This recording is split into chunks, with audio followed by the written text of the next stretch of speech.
Mesdames et messieurs, bonsoir et bienvenue dans cette nouvelle édition. Tout de suite, direction Mahadzang pour commencer. La réhabilitation de la route nationale 4 reliant Antananarivo à Mahadzang est en cours. Les travaux ont déjà commencé et doivent impérativement être achevés conformément aux décisions prises lors du Conseil des ministres qui s'est tenu cet après-midi à Mahadzang. Outre la question des infrastructures routières, cette réunion gouvernementale décentralisée a également permis d'examiner les actions prioritaires pour le développement spécifique de Mahadzang. Plusieurs infrastructures ont ainsi été passées en revue et la réouverture des échanges avec les îles Comores a également été abordée. Judigal Rajanirin, Bras de Nilsson et Andra Djabé. Le Conseil des ministres s'est tenu aujourd'hui au sein de l'hôtel de ville de Mahadzang, présidé par le chef de l'État, Andra Djabé. Cette réunion a réuni le Premier ministre Christian Tse ainsi que plusieurs ministres impliqués dans les projets de développement essentiels pour la région. Ce conseil ministériel décentralisé se distingue par la présence des députés locaux qui ont pu exposer directement au président de la République et au gouvernement les attentes et préoccupations des habitants de Mahadzang. L'objectif de la délocalisation du Conseil des ministres est d'identifier et de résoudre les problèmes sur le terrain tout en ciblant les projets essentiels pour chaque région. La relance des échanges avec les îles Comores y a été étudiée, tout comme plusieurs initiatives visant à améliorer l'économie locale et le quotidien des habitants. Parmi les décisions phares très attendues figure la réhabilitation complète de la RN4. Il en sera de même pour les rues de Mahadzang, ainsi que pour les solutions aux problèmes d'eau et d'électricité. De nombreux autres projets d'infrastructure ont été examinés lors de ce Conseil des ministres à Mahadzang. Il s'agit notamment de l'extension du port, de la protection contre la montée des eaux à travers l'aménagement du vallon de Mitsingir, mais aussi de la mise en place d'un programme de logements sociaux à prix abordable. Un projet de construction d'une nouvelle ville sur un vaste terrain de 338 hectares à Paremaïns est également en cours d'étude. Et la cérémonie de clôture de la formation bootcamp et hackathon qui a eu lieu à Mahadzang pendant 3 jours a marqué le lancement des événements célébrant la journée internationale des droits des femmes dans la capitale de la région sous l'égide de la première dame Mialra Djabé. C'est également aujourd'hui que la campagne Zatuvavi Miafchesmvoch a été lancée officiellement, préparant ainsi Madagascar à accueillir le Youth Africa Summit qui se tiendra dans nos murs du 26 au 30 novembre de cette année. La confiance en soi est l'essence même des participantes à cette formation de 3 jours à Mahadzang. Cela a représenté un véritable changement pour elles. Le bootcamp et le hackathon sont des formations destinées aux jeunes filles de 15 à 20 ans. Elles étaient au nombre de 2500 venant des 24 régions de Madagascar. L'objectif du bootcamp était de développer la confiance en soi, le développement personnel et l'ikigai, tandis que le hackathon s'est concentré sur la culture entrepreneuriale. Il est évident qu'un grand pas a été franchi par les jeunes filles participantes et que les projets présentés par les participantes étaient clairs. Un soutien financier de 50 millions d'ariars a été attribué à chacun des 5 projets les plus prometteuses lors de cet événement qui s'est déroulé au complexe sportif Impiskin à Mahadzang. Tous les projets présentés lors des sessions de pitch ont été couronnés de succès. Ratitwarsan Rakutunjasunirina Ambintsu a remporté la compétition avec son projet sur la production de charbon écologique. L'événement Bootcamp et Hackathon est le fruit de la collaboration entre le ministère de la Jeunesse et des Sports et le programme national FIARIN qui soutient les jeunes filles désireuses de se lancer dans l'entrepreneuriat. Et puis la célébration de la journée du 8 mars s'est poursuivie à Mahadzang par une action écologique dédiée à l'amélioration et au nettoyage de la plage du village touristique situé à Mavouk Nord. Cette initiative a rassemblé la première dame Mial Razouen aux côtés de nombreuses femmes et associations féminines. Cet événement met en avant l'engagement actif des femmes malgaches dans la protection de l'environnement. Il reflète également leur implication dans le développement durable et la lutte contre le changement climatique. Madame Mial Razouen, en tant que marraine des femmes et présidente de l'association FITI, a tenu à montrer l'exemple et à encourager ses actions responsables. Sylvain Miarvulatsferan et Andura Zanjabe. Le village touristique de Mahavouk Nord arbore désormais un nouveau visage, plus verdoyant et naturel. 53 cocotiers ont été plantés, ajoutant une touche d'embellissement à cet espace prisé des visiteurs de Mazang. Première dame a donné l'exemple en mettant en avant l'importance de préserver la propreté de ce site touristique, un atout majeur pour la région. Cet embellissement ne se limite pas à un simple aspect esthétique. Il contribue également à renforcer l'engagement des femmes malgaches dans la préservation de l'environnement. En parallèle de la plantation d'arbres, les femmes se sont activement impliquées dans le nettoyage de la plage du village touristique. Ce geste vise à préserver la mer et la faune marine des déchets et pollutions tout en dynamisant le secteur du tourisme. Mais au-delà de l'action ponctuelle, l'objectif est aussi de sensibiliser la population sur l'importance d'un entretien quotidien et durable de l'environnement. Un message fort a été adressé aux participants. La préservation de la nature est une responsabilité collective qui nécessite une mobilisation continue et une solidarité sans faille. La protection de l'environnement est l'un des engagements majeurs de la Première Dame. Comme chaque année, la journée du 8 mars est marquée par une action concrète en faveur de l'écologie. Les initiatives se poursuivront demain avec un programme dédié aux mangroves sous la tutelle du ministère de l'Environnement et du Développement durable.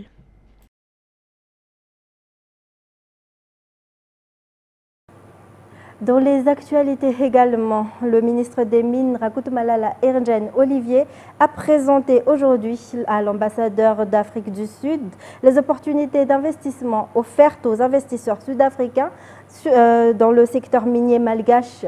De son côté, l'ambassadeur a indiqué que son pays s'inspirera de Madagascar pour intégrer les petits exploitants miniers dans un cadre réglementé. Les détails. L'Afrique du Sud est un pays avancé en matière d'exploitation minière responsable. Elle possède également un savoir-faire technique et industriel dans ce domaine. Aujourd'hui, l'ambassadeur d'Afrique du Sud a rendu visite au ministre des Mines, une occasion pour le ministre Rakoutumalala Ernjen Olivier de lui présenter le nouveau code minier. Le développement de l'exploitation à grande échelle, ainsi que le renforcement des relations et de la coopération entre les deux pays. Le ministre a également présenté à l'ambassadeur les opportunités d'investissement minier à Madagascar. Il a mis en avant l'avantage que représente l'appartenance de Madagascar et de l'Afrique du Sud à la SADC, un cadre propice aux échanges et au partage d'expériences, non seulement dans le domaine minier, mais aussi pour le développement et l'intégration entre pays africains. Par ailleurs, l'ambassadeur d'Afrique du Sud, Casamula Lawrence Chaban, a annoncé que son pays prendra exemple sur Madagascar pour intégrer les petits exploitants miniers dans le cadre légal du secteur. Il est à noter que la coopération entre Madagascar et l'Afrique du Sud existe depuis 33 ans. Et le projet de développement des capacités de gestion de l'entretien des routes et des ponts à Madagascar, ou F3LTM, arrive à son terme après 4 années de collaboration entre le gouvernement japonais et malgache. Ce projet a été élaboré en 2021 lors de la dernière réunion de JICA Madagascar et le ministère des Travaux publics aujourd'hui. Les manuels et équipements fournis dans le cadre de ce projet pour l'inspection et le diagnostic des routes et des ponts ont été officiellement remis au ministère des Travaux publics. Une convention entre le MTP et l'ININFRA a également été signée lors de cette séance, témoignant de l'engagement de ces deux entités à mettre en place des programmes de formation sur le contenu des manuels, au nombre de 6, dont les premières sessions seront revues en avril 2025. Plus d'explications. Oui, donc c'est le projet qui a duré 4 ans et vous voyez le fruit de travaux rigoureux. Donc tout au long de ces 4 années.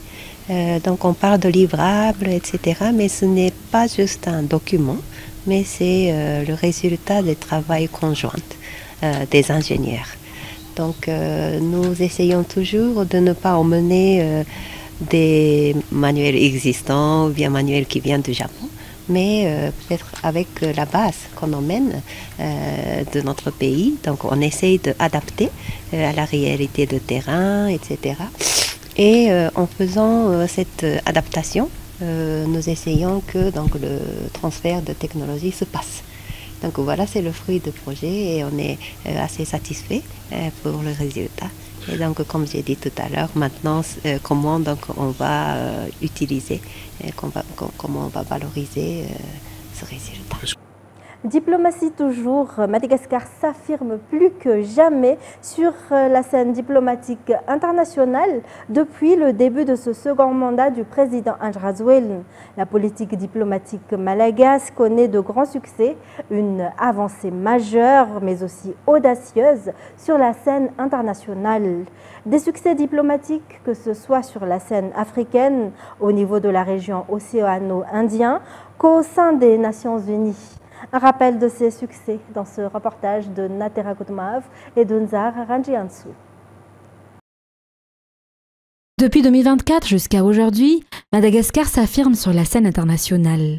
Une politique diplomatique claire a été mise en œuvre sous le leadership du président Andjradjoelina, une politique internationale qui se base sur l'ouverture et qui met en valeur plus particulièrement le continent africain.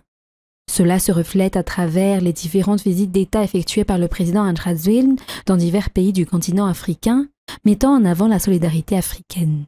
En parallèle à ces différentes initiatives diplomatiques, la Grande Île obtient plusieurs places importantes sur le continent africain. Madagascar s'apprête à prendre la présidence du sommet de la Communauté de développement de l'Afrique australe, ou SADC, à travers le président de la République de Madagascar, durant le 45e sommet de la SADC qui se tiendra chez nous au mois d'août, marquant ainsi une étape décisive dans son engagement régional. Cette présidence renforcera le rôle du pays dans les initiatives d'intégration économique, de stabilité politique et de coopération régionale, affirmant son leadership au sein de l'Afrique australe. S'ajoute à cela la première candidature historique de Madagascar au poste de président de la Commission de l'Union africaine. Pour la première fois depuis la création de l'Organisation de l'Unité africaine en 1963, Madagascar a présenté un candidat au poste de président de la Commission de l'Union africaine. Cette candidature marque une avancée majeure pour le pays, qui démontre ainsi sa volonté de contribuer activement aux grandes orientations du continent africain et d'y jouer un rôle plus influent. Par ailleurs, Madagascar s'affirme aussi au niveau de l'océan Indien en remportant une victoire significative avec la nomination d'un de ses ressortissants au poste de secrétaire général de la Commission de l'océan Indien, en la personne d'Edgar Asafjava, pour un mandat de 4 ans. Cette désignation illustre la confiance des pays membres envers Madagascar et confirme notre rôle clé dans la promotion du développement durable, de la coopération maritime et de la connectivité entre les îles de l'océan Indien. Dans cette optique, l'accueil du sommet de la COI à Antananarive le 24 avril prochain marque une nouvelle démonstration du rayonnement diplomatique de Madagascar. Ce grand rendez-vous réunira les chefs d'État et de gouvernement de la région, offrant une occasion unique de renforcer les liens entre les pays membres et de définir les priorités stratégiques pour l'avenir de cette organisation 40 ans après sa création. Marquant également nos avancées diplomatiques, la nomination en tant que vice-président à l'Assemblée générale de l'ONU, qui est une reconnaissance internationale car elle témoigne de la crédibilité et du dynamisme de notre diplomatie. Ce positionnement de premier plan permet à la nation malgache de contribuer activement aux débats mondiaux et de défendre les intérêts des pays sur des enjeux cruciaux tels que la paix, la sécurité et le développement durable. Sous l'impulsion du président Andjradjoelina, notre grande île enchaîne les succès, renforçant son influence et consolidant son rôle stratégique au sein des grandes instances internationales et régionales. Ces avancées ne sont pas le fruit du hasard, mais le résultat d'un engagement constant, d'une vision claire et d'efforts diplomatiques soutenus. Une diplomatie audacieuse sous la vision du président Andjradjoelina. Ces succès diplomatiques résultent d'un travail minutieux, d'une stratégie claire et d'une implication constante portée par le président Andjradjoelina. Grâce à son leadership visionnaire, Madagascar s'affirme comme un acteur clé sur la scène régionale et internationale, mettant en avant ses atouts, défendant ses intérêts et contribuant aux grands enjeux du monde. Dans un tout autre sujet, d'après les statistiques, 80% des jeunes entrepreneurs dans le monde échouent. À Madagascar, entre 30 et 35% des jeunes souhaitent se lancer dans l'entrepreneuriat. Cependant, un accompagnement est nécessaire pour éviter l'échec. Détails sur les images de Yves Janel. Se lancer dans l'entrepreneuriat n'est pas facile. Au-delà des compétences en gestion, il est essentiel de s'assurer que l'activité envisagée répond aux besoins du marché. Il faut aussi établir un plan solide pour éviter l'échec. En effet, les statistiques montrent que 80% des jeunes entrepreneurs dans le monde échouent dans leurs projets. À Madagascar, entre 30 et 35% des jeunes aspirent à intégrer le monde de l'entrepreneuriat, selon Ragout Mananarivelt, directeur exécutif de le centre. Depuis ses 10 années d'existence, le centre a déjà accompagné de nombreux jeunes entrepreneurs. Aujourd'hui, il collabore avec divers centres d'appui aux entrepreneurs et incubateurs, notamment le projet FIARIN, ainsi que plusieurs ministères. Leur objectif d'ici 2026 est de créer environ 100 emplois formels, dont la majorité sera gérée par des femmes et des jeunes. Et puis les visites aux détenus dans toutes les prisons de Madagascar sont gratuites, selon le rappel fait aujourd'hui par le ministère de la Justice. L'autorisation de visite pour les détenus en attente de jugement est délivrée par le juge en charge de leur dossier, tandis que celle pour les détenus déjà condamnés est accordée par le chef d'établissement. Les jours des visites sont réglementés et la durée est limitée à 15 minutes. D'après ce rappel officiel, les détails. Il existe 2 catégories de détenus, ceux qui attendent leur procès et ceux qui purgent déjà leur peine. Tous ont le droit de recevoir des visites. L'autorisation est délivrée par le juge pour ceux qui attendent leur procès et par le chef d'établissement pour ceux qui purgent leur peine. Toutefois, le chef d'établissement peut refuser une visite s'il estime qu'elle compromet la sécurité, conformément à l'article 99 du règlement pénitentiaire du 7 janvier 2006. Les visites sont autorisées 2 fois par semaine et limitées à 15 minutes par visiteur dans un parloir. Les prisons malgaches comptent également des détenus étrangers. Dans ce cas, les ambassades qui souhaitent organiser des visites doivent adresser une demande auprès du ministère des Affaires étrangères qui la transmet ensuite au ministère de la Justice. C'est l'administration pénitentiaire qui délivre l'autorisation avec les mêmes conditions, une durée de 15 minutes par visite. Quant aux avocats, ils peuvent rencontrer leurs clients en attente de jugement, à condition de présenter une autorisation délivrée par le juge ou le tribunal compétent. La liste des avocats habilités est affichée au sein de l'établissement pénitentiaire. Le ministère de la Justice a tenu à rappeler que les visites aux détenus sont entièrement gratuites. Cette mise au point vise à prévenir toute forme de corruption. Et pour terminer les actualités locales, une association islamique effectue des actions sociales dans le cadre du Ramadan. Pour la commune de Sabout-Naméen, il y aura pendant 30 jours du Ramadan la distribution de repas chauds pour des personnes âgées et vulnérables issues des 17 Fouktan qui composent cette municipalité. L'objectif étant d'alléger leurs difficultés au quotidien en ce mois de Ramadan. En ce mois de Ramadan, une association islamique mène des actions sociales pour venir en aide aux personnes vulnérables. Les membres de cette association ont choisi d'offrir de la nourriture gratuitement, notamment à des personnes âgées et des mères célibataires.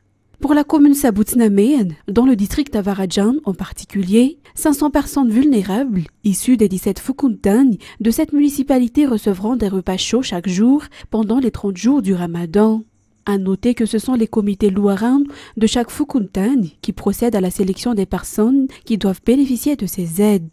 Cette action en est actuellement en sa 5e édition pour la commune de Sabout-Naméen en particulier et on espère que cela se poursuivra chaque année d'après le maire de cette municipalité. À l'international, l'armée de l'air sud-coréenne a affirmé qu'un de ses avions de chasse avait largué par erreur 8 bombes qui ont explosé au mauvais endroit lors d'un exercice blessant des civils. France 24. Un jeudi matin ordinaire, bouleversé par un bombardement. Il est environ 10 heures dans la ville de Pocheon quand 8 bombes sont larguées par erreur par 2 chasseurs sud-coréens. Je n'ai jamais rien entendu de tel de toute ma vie. C'était si fort, j'ai eu si peur. Mon cœur s'est emballé. Les explosions ont fait au moins 8 blessés, dont 6 civils, et dévasté plusieurs maisons, ainsi qu'une église.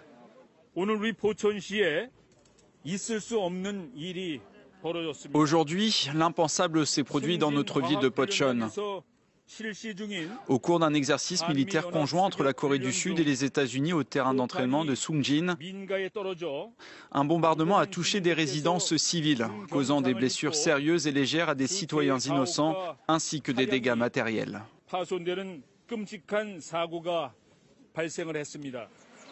La cause de cet invraisemblable accident, selon l'armée sud-coréenne, une erreur du pilote d'un des chasseurs engagés dans un exercice militaire.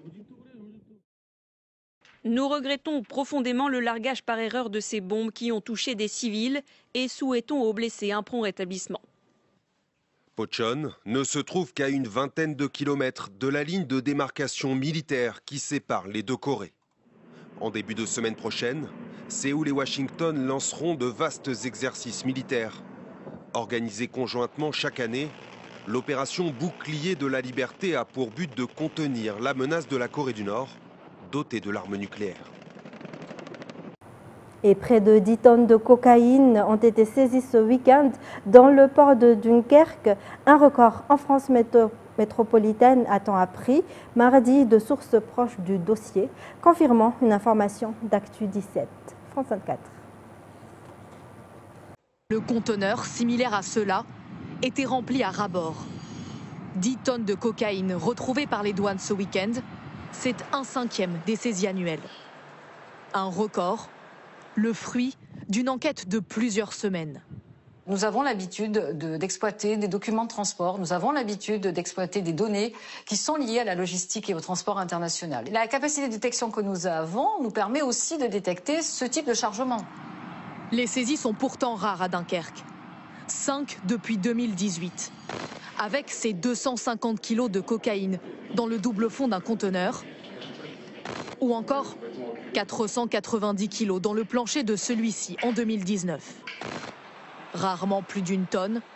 Et la prise la plus récente remonte à 2021. Pour les grosses cargaisons, les contrebandiers passaient plutôt par les grands ports européens, Anvers, Rotterdam ou Le Havre.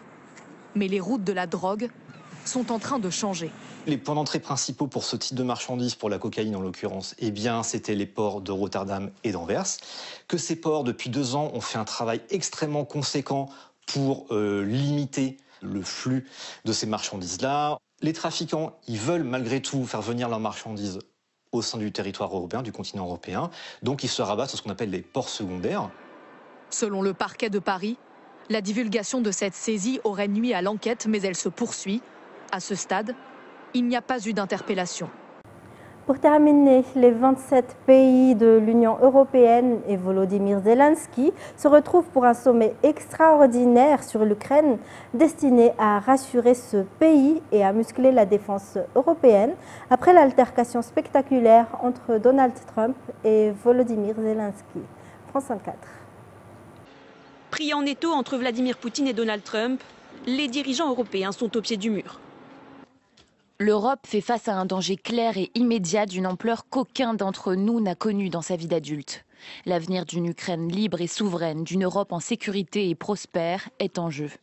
Ce jeudi à Bruxelles, ils auront donc la lourde tâche de trouver une réponse commune à la suspension de l'aide militaire américaine à Kiev, tout en assurant la sécurité et la défense du vieux continent. 2 axes seront donc sur la table, un état des lieux de l'armement européen et des lacunes à combler dans une Union européenne très hétérogène en termes de matériel de défense. Il faudra aussi trouver des financements dans un laps de temps réduit. Ce mardi, la présidente de la Commission européenne a annoncé vouloir débloquer près de 800 milliards d'euros dans le cadre d'un plan massif de réarmement européen baptisé Rearm Europe.